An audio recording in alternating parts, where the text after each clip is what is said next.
Have you ever worked 32 years at the same company, raised a daughter mostly on your own after her mother passed, built something from nothing, and then woken up in a hospital bed to find out that the people you trusted most had been treating your life like a closing sale? That's where this starts.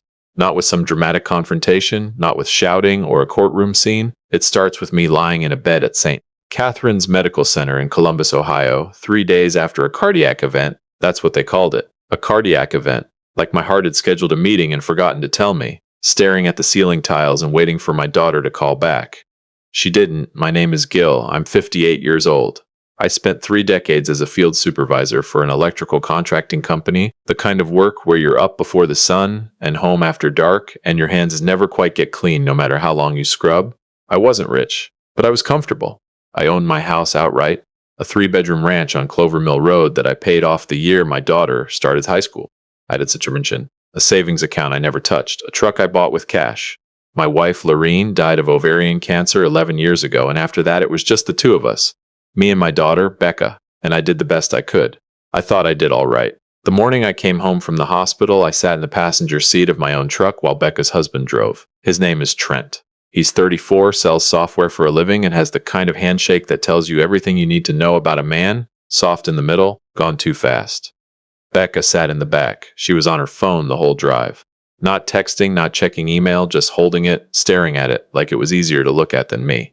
I remember thinking, I almost died 4 days ago.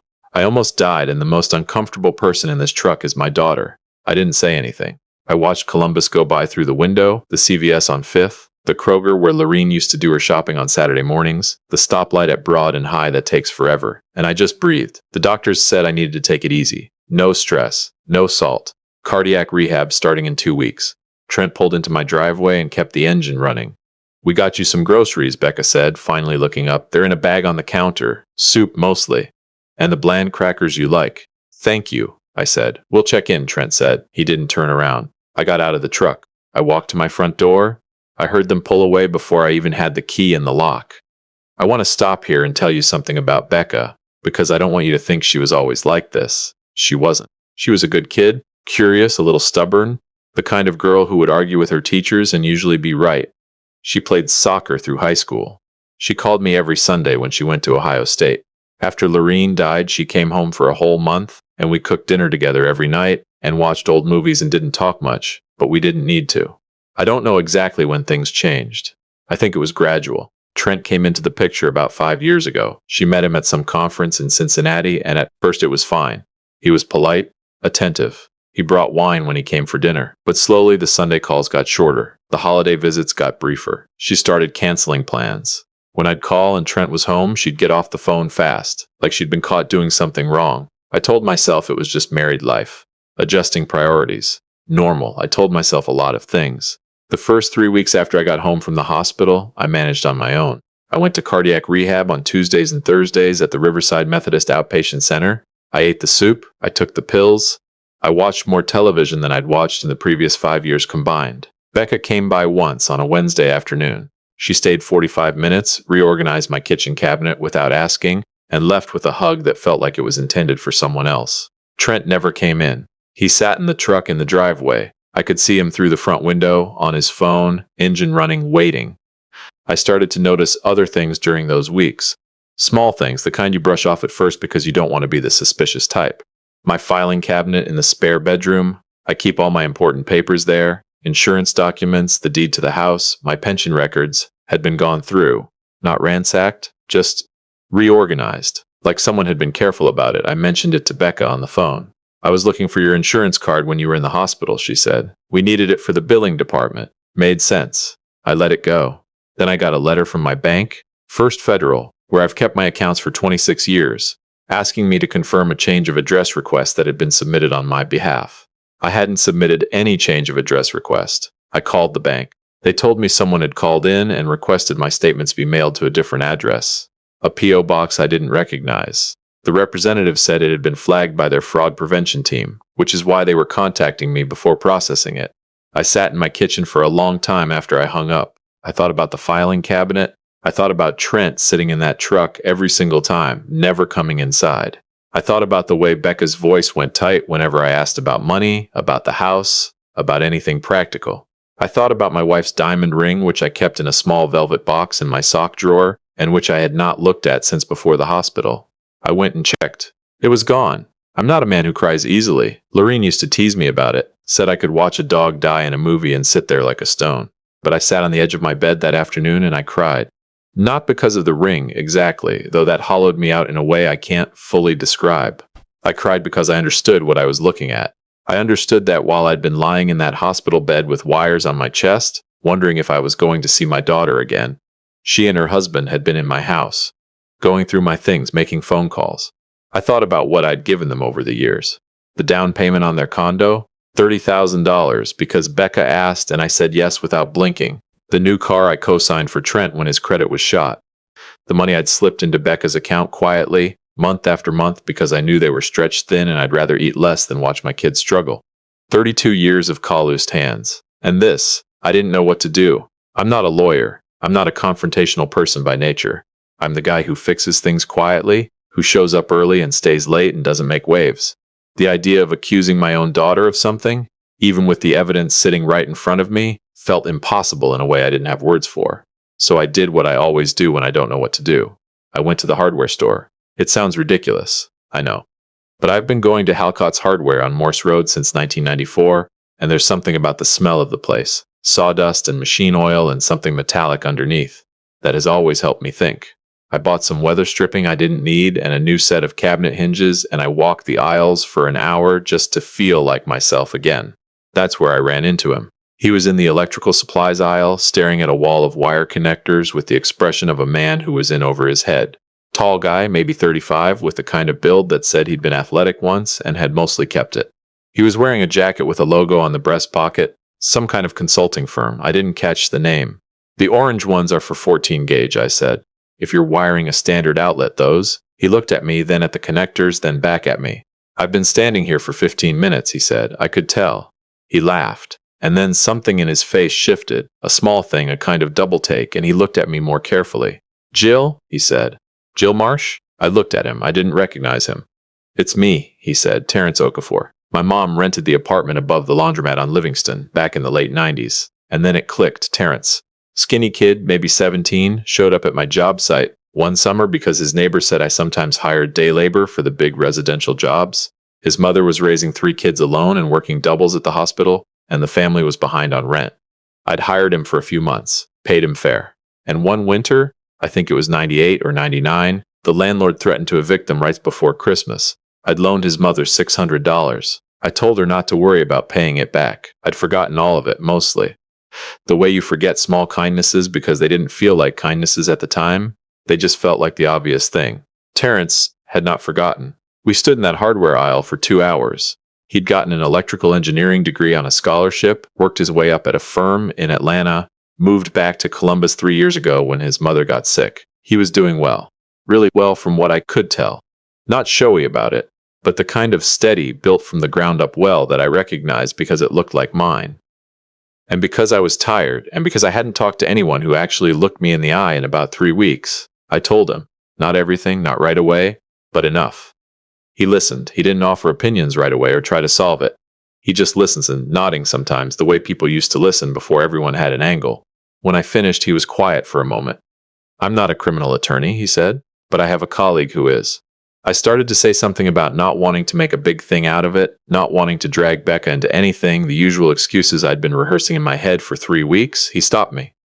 Gil, he said, what you just described, the bank account change, the ring, the filing cabinet, that's not a family disagreement. That's elder financial abuse. There are laws. There are remedies. He paused. You didn't do anything wrong. You don't have to protect the people who did. I stood there in the hardware store holding a pack of cabinet hinges I didn't need, and I felt something shift. Not anger, exactly. Something quieter and more durable than anger. Clarity, maybe. The kind you only get when someone finally says out loud the thing you've been afraid to let yourself think. Okay, I said. Just that. Okay. Terrence's colleague was a woman named Viv, short for Vivienne, though she made it clear right away she didn't go by that, who practiced family and estate law out of an office on High Street with 2 partners, and a receptionist named Bert, who offered me terrible coffee in a paper cup and apologized for it genuinely. Viv was maybe 40, direct in the way I respect, and she listened to everything I laid out without writing a single note for the first 10 minutes. just watching me. When I finished, she picked up her pen. The bank flagged the address change, she said. That's in your favor. Do you still have the letter they sent you? I did. And the ring? Do you have any documentation? Insurance photos, appraisal? I did. Lorene had insisted on getting it appraised for the homeowner's insurance. I had the paperwork in the filing cabinet. It was still there. They'd taken the ring, but not the documents. Sloppy. Or maybe they didn't think I'd notice, or didn't think I'd fight back. What I'm going to do, Viv said, is start with the bank. We'll get a full audit of any account activity in the 30 days before and after your hospitalization. We'll also contact your homeowner's insurance directly about the ring. She set her pen down. And I want you to think carefully about whether there are any other assets, accounts, property, anything that Trent or your daughter would have had access to or knowledge of. I thought about the savings account. The one I never touched. I'd made Becca a co-signatory on it years ago. Emergency purposes, I told Viv. She wrote something down. Okay, she said. I'll need you to check the balance. I checked it on my phone right there in her office. $11,000 was gone. Withdrawn over 6 transactions in the 18 days I was hospitalized and the week after I came home. I looked at the numbers on the screen and I didn't feel rage, which surprised me. What I felt was sad. Deeply, quietly sad, the kind of sad that settles in the bones. Because the money was one thing. But those withdrawals started the day after I was admitted, when Becca didn't know if I was going to make it. She hadn't waited to find out. She'd started while I was still in the ICU. What happened next took about 4 months, and I'm not going to walk through every legal detail because, honestly, most of it was Viv doing her job, and me trying to keep eating the bland crackers and not raising my blood pressure. But here's what it came to. The bank confirmed the unauthorized address change attempt and flagged Trent's phone number in connection with the call. The savings account withdrawals were documented. The ring was added to an insurance claim. Viv sent a formal letter to Trent and Becca's attorney. They'd lawyered up fast, which told me what I needed to know about their conscience. What I hadn't expected was Becca's sister-in-law. Trent had a younger sister, quiet woman, worked at a school up in Westerville, had never been anything but polite to me at family functions. She called me in month 2, out of the blue. I need you to know that I knew something was wrong, she said. I didn't know what, but I want you to have this. She had a screenshot of a text conversation between her brother and Becca from the day I was admitted to the hospital. It wasn't incriminating exactly. No one said let's steal from your father in plain language, but it was enough.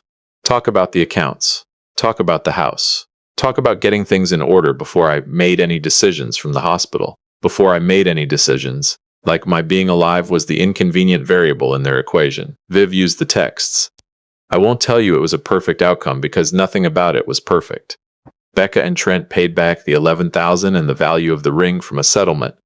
There were no criminal charges. Viv said the DA's office had bigger fish and I'd have to decide if I wanted to push harder, and I thought about it for a long time and decided I didn't. Not because Becca deserved my mercy, but because I was 58 years old with a repaired heart, and I'd spent too much of my life already giving energy to things that didn't give it back. I changed the locks on the house. I removed Becca from the savings account. I updated my will with Viv's help and named a trust instead. Becca called me twice after the settlement. I let it go to voicemail both times. I haven't called back. Maybe someday. I don't know.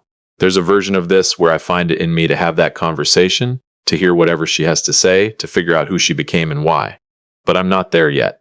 Maybe I won't ever be, and I've made a kind of peace with that uncertainty that I don't think I could have managed a year ago. Terrence comes by sometimes, usually on a Saturday morning. He brings decent coffee, the real kind, from the place on 5th that roasts their own beans. We sit on my back porch and talk about nothing much. His work, my garden, the Buckeyes, if the season's going. Whatever, his mother is doing better. He got her into a good assisted living facility out in Dublin. He told me once, back in that first conversation at the hardware store, that he'd thought about me over the years, that he'd wondered sometimes if I even remembered him, that he'd wanted to find a way to say thank you but never knew how. I told him he'd found it. The thing about doing something decent for someone, and I don't mean this in some greeting card way, I mean it practically in the way I've come to understand it through actual lived experience, is that you rarely know what you're setting in motion. You loan a woman $600 because she's got 3 kids and a bad landlord and it's the obvious thing to do. You forget about it. Mostly you go on. And then 25 years later, you're standing in a hardware store aisle, having the worst few weeks of your life. And the man who hands you the thread you need to find your way back is the 17-year-old kid you stopped thinking about in 1999. I don't think that's luck. I don't think it's karma in any tidy cosmic sense. I think it's just what happens when you spend decades treating people like they're worth treating right. It doesn't always come back around, but sometimes it does, and when it does, it comes back harder than you gave. My heart is doing better. The doctors are happy with the numbers. I've taken up walking in the evenings, down Clover Mill, up the hill toward the reservoir, back through the neighborhood where the old sycamores hang over the road. I like the hour before dark when the light goes orange and the air starts to cool. I like coming home to my own house, the house I paid for, the house that's still mine. I'm not a man who believes in spending his time looking backward, but I'll say this much. The people who decided I was too broken to fight back made a mistake. And the man who showed up in the electrical supplies aisle on a Tuesday morning in November, a man I'd helped with $30 an hour and a loan I'd forgotten I'd made, he helped me remember that I wasn't. That's enough. Some days, that's everything.